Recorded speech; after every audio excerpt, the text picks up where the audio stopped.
La plus belle chose dans ce projet de vie, c'est qu'on vit tout le temps avec nos enfants. C'est aussi, la pire. En tant que parent, de toute façon, t'es sûr de jamais rien. Peu importe la vie que tu choisisses. On reprochera jamais à des parents sédentaires de pas avoir amené leurs enfants voyager. Alors que nous, sous prétexte qu'on a choisi une vie un peu différente, on va nous faire plus facilement des reproches. Bonjour les gens. Bonjour les gens. Bonjour les gens, on fait un mix. Bonjour les gens. Vous dites quoi? Salut tout le monde. On est chez vous. Battle d'introduction. Salut les gens, sinon ça fait un petit mix. Ah ouais, on fait ça. 1, 2, 3. Salut les gens. On est avec les copains d'Audrey et Bastien. d'Audrey. Alors c'est Les copains d'Audrey. Les copains d'Audrey. Audrey et Bastien de Here We Are Mais c'est le World. dernier jour. C'est le dernier jour. On va être honnête, c'est donc le dernier jour du VDL. On a un peu des petits yeux et puis on va peut-être raconter 2-3 conneries, mais ça c'est pas grave. On coupera en montage comme d'habitude. Ou pas. On va peut-être. C'est l'heure du test. Alors c'est le moment parfait pour poser quelques petites questions sur vos voyages et sur votre véhicule. Un petit peu de confidence.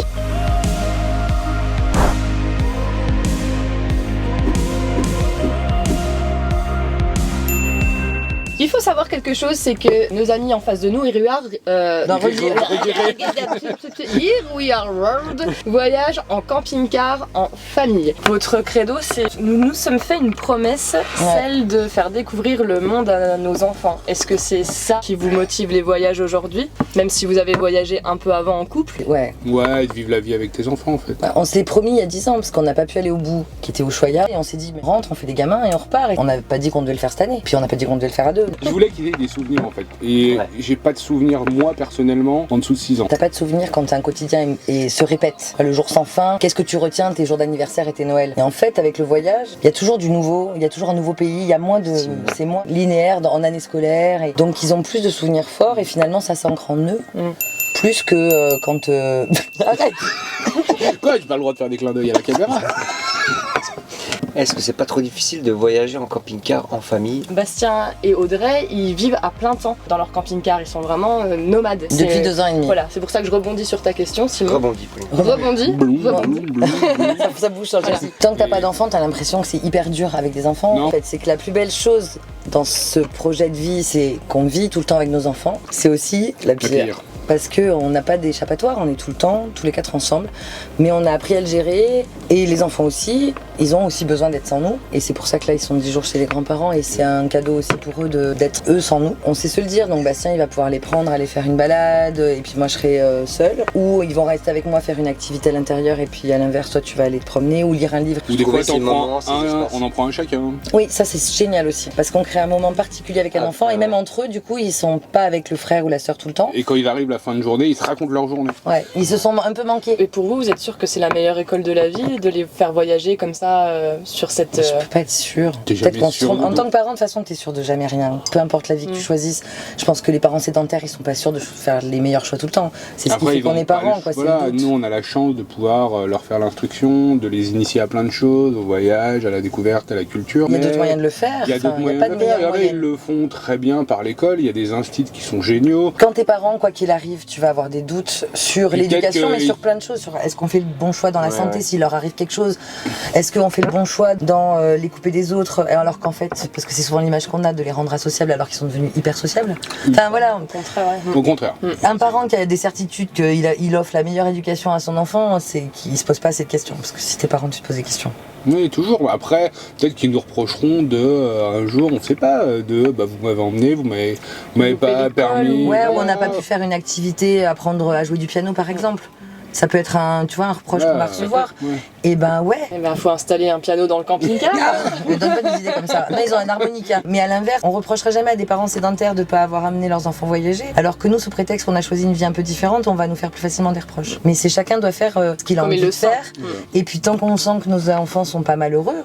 Enfin, on discute Ouais, y a avec pas eux de aussi. raison. C'est imposé au départ Oui. parce que c'est notre choix de vie. Mais si demain, vraiment, ils nous disent là, alors ça leur arrive des fois, ouais, quand est-ce qu'on a une maison, qu'on a une chambre, c'est des Ouais, choses c'est- qu'on peut c'est ça entendre. qu'ils peuvent dire. Mais comme un enfant qui tous les jours va pouvoir te dire ah mais aujourd'hui j'ai pas envie d'aller à l'école ou aujourd'hui j'ai pas envie d'aller chez mamie, enfin c'est un enfant quoi. Ouais. Mais si on sentait qu'il y a quelque chose qui s'ancre dans le temps où ils sont en train de s'éteindre, évidemment que Oui, autrement. Voilà, Ouais. Au début, les 3 premiers mois, il y a une adaptation. il y a eu une adaptation. Daphné, elle était en CP, elle passait au CE1, on l'a enlevé de ses copines. On est parti en Angleterre, en Écosse. Et il y a en une grosse automne, barrière de la langue. il y avait tout la de barrière suite. de la langue et il y avait la barrière qu'il n'y a personne On est hors saison, on est hors saison, il n'y a pas de. C'était pas le meilleur moment pour partir. Pendant les 3 mois, alors ça a été magnifique, hein, ils ont adoré, ils ont vu des phoques, ils ont vu des châteaux, des chevaliers, etc. C'était un peu un manque d'enfants. Mais ils étaient en manque d'enfants, et même au bout de 3 mois, on leur posait la question, ils disaient ouais, moi je veux rentrer des fois, etc.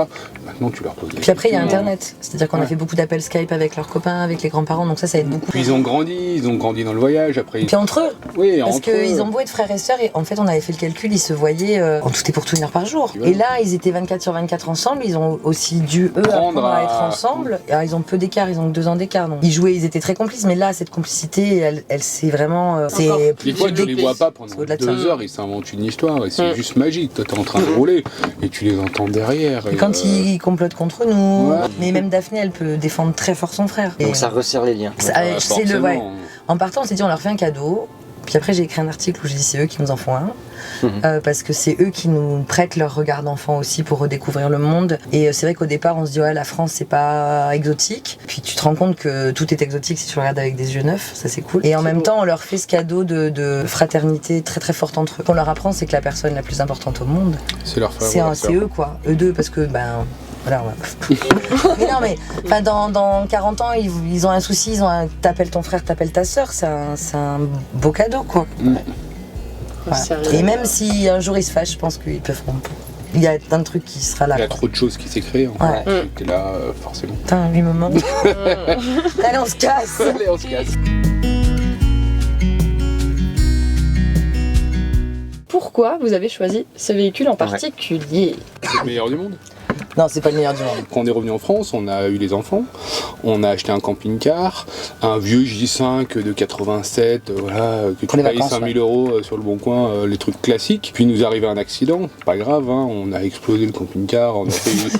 Non mais on a... Pas grave, hein, on est juste passé à côté de la main. En fait, il y a une roue qui a explosé, ça a un camping-car, ça a défoncé tout le plancher en fait. On l'a revendu et puis on s'est dit, on sait qu'on veut partir, et quel véhicule on va prendre ? Dans les familles qui voyagent autour du monde, avec des enfants, 2 enfants, ils utilisent beaucoup le Leica EcoVip 2 parce que c'est un véhicule robuste qui a fait son temps et qui est sur un châssis poids lourd à la base, qui est déclassé, donc il est un peu lourd, mais qualité Leica.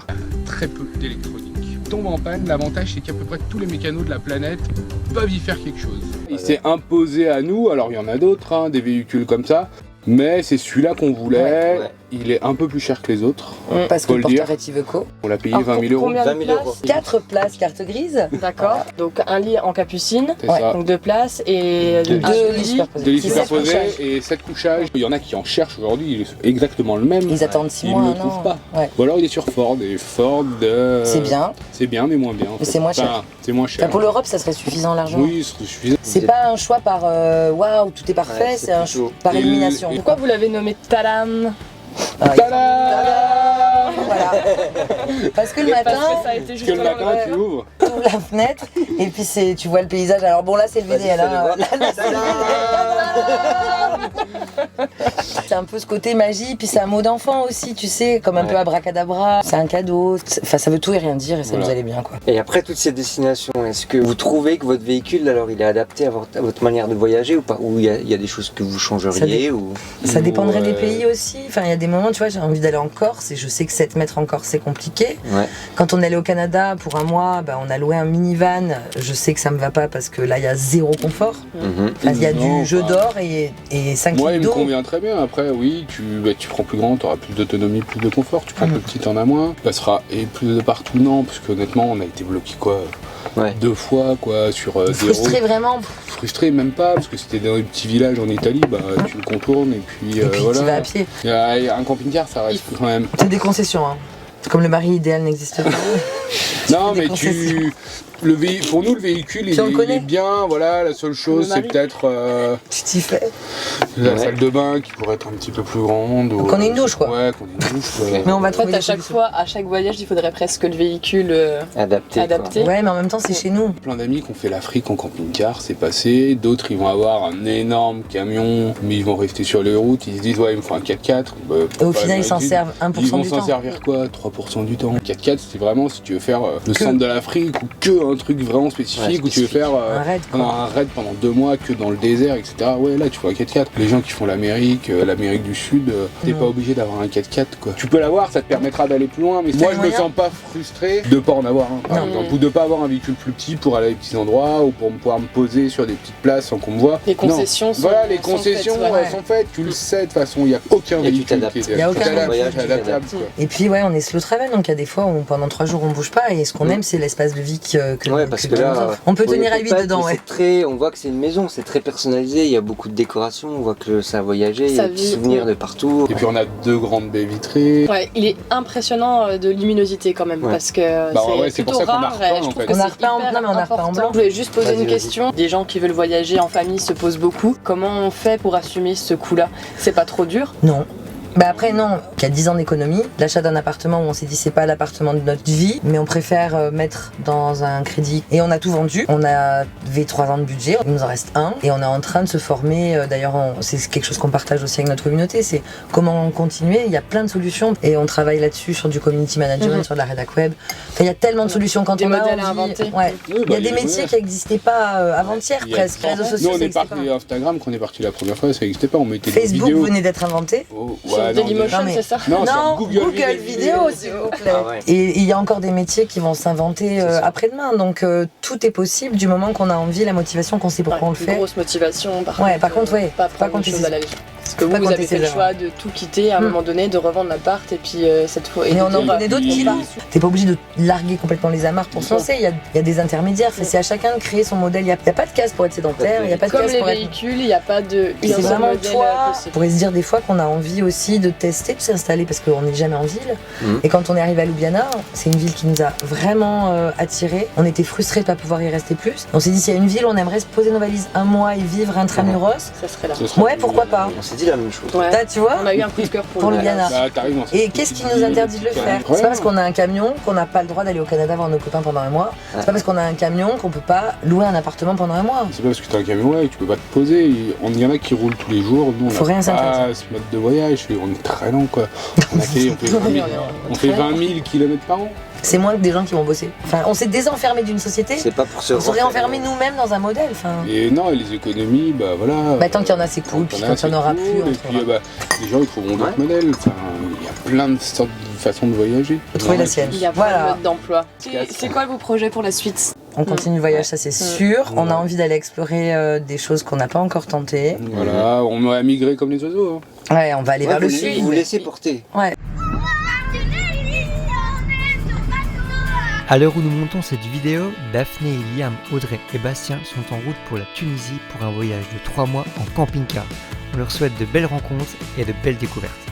On était en train de dire que tout était possible, donc c'est ça. peut-être le moment. Et au pire, ça marche. Où est-ce qu'on peut vous retrouver? Sur les Wewewa. C'est Wewewa. Sur YouTube, sur Instagram, sur Facebook aussi. Et on a un groupe aussi. Un groupe Facebook qu'ils ont créé. On vous met tous les liens dans la description. Allez regarder ce qu'ils font. Il faut que ça s'arrête. Allez, stop, appuie. Au revoir.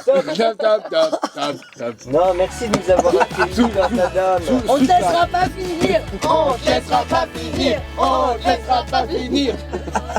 Bye bye. On se retrouve sur l'autre plan. J'aime bien ce que... On se retrouve sur l'autre plan. C'est bien un peu... Oh mon Dieu. Quel plan.